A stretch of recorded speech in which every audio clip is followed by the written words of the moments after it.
नमस्कार, स्वागत है साहित्यिक झरोखा चैनल पर।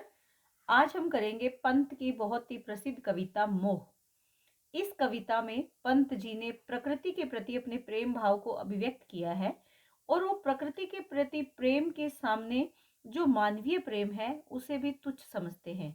तो आइए देखते हैं कि किस प्रकार वो प्रकृति और अपनी नायिका के मध्य कौन सा प्रेम उन्हें ज्यादा प्रिय है, किससे वो अधिक प्रेम करते हैं, कैसे उन्होंने अपने भाव व्यक्त किए हैं, वो हम इस कविता के माध्यम से जानेंगे। यहाँ पर पंत जी क्या कहते हैं? छोड़ ध्रुवों की मृदु छाया, तोड़ प्रकृति से भी माया, बाले तेरे बाल जाल में कैसे उलझा दूं लोचन। प्रश्न करते हैं किससे? बाले यानी नायिका से। नायिका से क्या प्रश्न करते हैं? देखिए, आपको ये बात ध्यान में रखनी है यहाँ पर कि सुमित्रा नंदन पंत छायावादी कवि हैं और छायावाद में प्रकृति अपना विशेष स्थान रखती है। प्रकृति और परमात्मा, जो आत्मा का परमात्मा से प्रेम है और जो मानव का प्रकृति से प्रेम है, वो छायावाद का आधार है।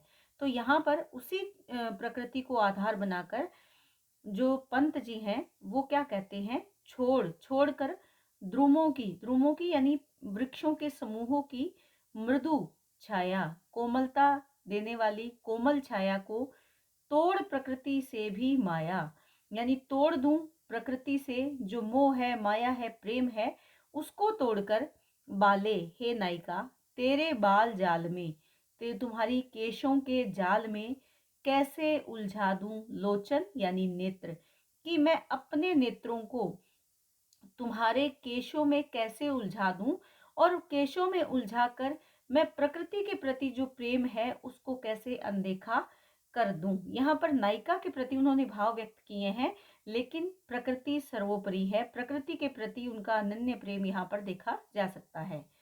भूल अभी से इस जग को, भूल कर अभी से इस संसार को, कि मैं इस संसार को भूलकर, इस प्रकृति को भूलकर तुम्हारे बालों के जाल में कैसे उलझ जाऊं, अर्थात तुम्हारे प्रेम के बंधन में मैं कैसे बंध जाऊं।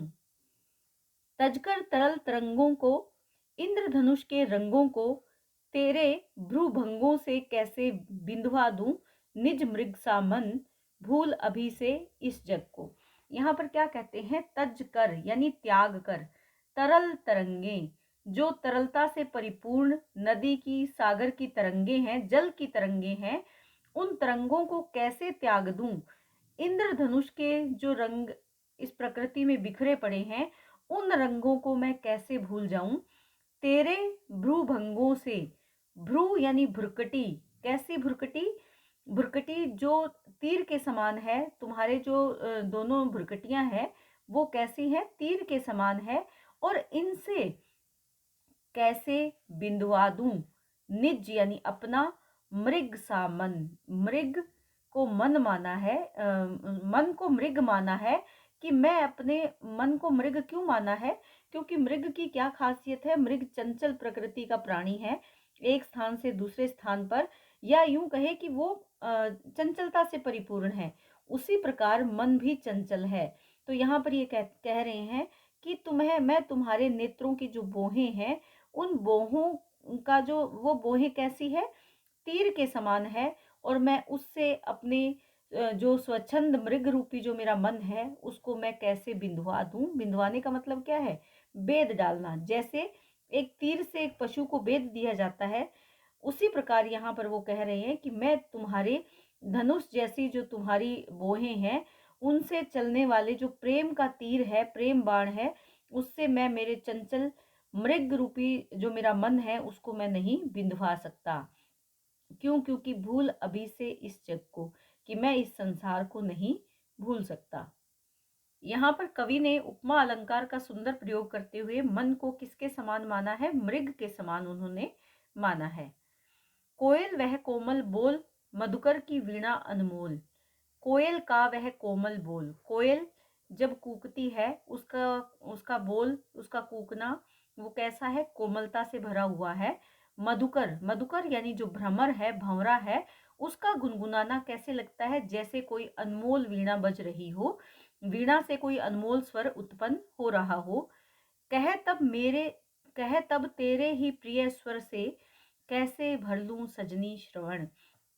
कि बताओ कह तब, यानी बताओ जब मेरे पास सुनने के लिए कोयल की मीठी वाणी है, मधुकर या भ्रमर की अनमोल वीणा के समान मेरे पास जो सुनने के लिए स्वर हैं, तब हे प्रिय तुम्हारे ही स्वरों से, हे सजनी तुम्हारे ही स्वरों से मैं अपने कानों को कैसे भर लूं, अर्थात अपने सुनने की जो सीमा है वो तुम तक कैसे मैं बांध लूं। क्योंकि जो पंत जी हैं वो प्रकृति से जुड़ना चाहते हैं, कोयल का कूकना सुनना चाहते हैं, भंवरे की गुनगुनाहट सुनना चाहते हैं। तो वो यहाँ पर कह रहे हैं कि हे सजनी, हे सखी, हे प्रिय, कि जब मेरे पास प्रकृति के अनमोल स्वर हैं सुनने के लिए, तब मैं सिर्फ मेरे कानों की सीमाओं को तुम्हारे स्वरों तक कैसे बांध सकता हूँ, इस संसार को मैं कैसे भूल सकता हूँ। तो यहाँ प्रकृति के साथ अपने प्रेम को अभिव्यक्त किया है कि एक अपनी प्रिय या अपनी प्रेमिका या नायिका से कहीं ज्यादा उन्हें प्रकृति से जुड़ना अच्छा लग रहा है, वो प्रकृति से अधिक प्रेम कर रहे हैं। उसी प्रकार के भाव इस मोह नामक कविता में उन्होंने संजोए हैं। उषा सस्मित किसले दल, सुधा रश्मि से उतरा जल, ना अधरामृत ही के मद में कैसे बहला दूं जीवन, भूल अभी से इस जग को। यहाँ पर क्या कहते हैं, प्रकृति का सुंदर चित्रण करते हुए उषा यानी सुबह, सुबह की मुस्कुराहट किस पर, किसले दल, कि सुबह जैसे ही सुबह आती है तो मुस्कुरा उठता है किसलिए, कोमल जो पत्तों का दल है, पत्तों का जो समूह है, या जो छोटे छोटे पेड़ पौधे फूल पत्ते हैं वो सब मुस्कुरा उठते हैं। सस्मित यानी मुस्कुराते हैं, किसके कारण, उषा के आते ही। सुधा रश्मि, सुधा यानी चंद्रमा की जब किरणें आती हैं तो ऐसे लगता है कहाँ पर, उतरा जल, कि वो जल चमकने लगता है, जल में जैसे चंद्रमा की जो किरणें हैं वो जल में उतर जाती है। ना अधरामृत ही के मद में, तो अधरा, अधर यानी होठ, होठों रूपी, होठों का जो अमृत है उसी के मद में कैसे बहला दूं जीवन, तो मैं कैसे मद, मद यानी मस्त हो जाऊं तुम्हारे होठों के अमृत में, मैं अपना जीवन कैसे बहला दूं तुम्हारे होठों के अमृत में। क्योंकि अमृत तो कहाँ है, उषा में, वास्तविक अमृत उसे क्या कहाँ मिलता है, सुबह की किरणों में, रात्रि चंद्रमा की जो रश्मियां उतरती हैं जल पर, वो अमृत पंत जी को ज्यादा आकर्षित करता है बजाय नायिका के अधरों के अमृत से। भूल अभी से इस जग को, और मैं इस संसार को कैसे, इस जग को भूल जाऊं, क्योंकि जो ये प्रकृति है ये नायिका के प्रेम से कहीं अधिक उन्हें मोहित करने वाली है। प्रकृति से वो अपने मन को एकाकार करना चाहते हैं। तो यहाँ पर प्रकृति के और नायिका के माध्यम से वो बताना चाहते हैं कि उनका जीवन किसको समर्पित है, प्रकृति से प्रेम को समर्पित है। वो नायिका के बंधन पाश में बंधना उन्हें गवारा नहीं है, या नायिका के जो सीमित बंधन है उसमें वो नहीं बंधना चाहते, बल्कि विस्तृत प्रकृति को वो अपनाना चाहते हैं।